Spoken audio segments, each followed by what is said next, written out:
Problem పక్కన పెట్టుకొని pump house మొత్తం కళ్ళు తిరిగేస్తున్నాం మేము.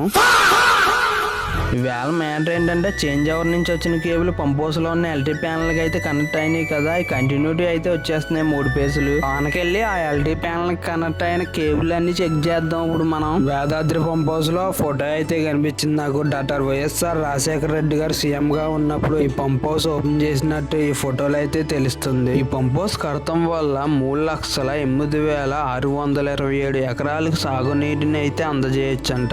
30 గ్రామాలకు తాగునీటిని కూడా అందజేయొచ్చంట ఈ పంప్ హౌస్ ద్వారా. ఈ పంప్ హౌస్ పేరు వచ్చి వేదాద్రి కంచెల ఎత్తిపోతల పథకం. ఈ పంప్ హౌస్ పేరు వచ్చి ఎల్టీ ప్యానల్ లో ప్రాబ్లం అయితే కనిపెట్టేస్తాం. ఎల్టీ ప్యానల్ నుంచి వచ్చే సప్లై డివైడ్ అయిపోద్ది కదా ఎంసీబీల ద్వారా. లైటింగ్ కి, ఇండక్షన్ మోటార్లకి, చార్జర్లకి డివైడ్ అవుద్ది కదా సప్లై.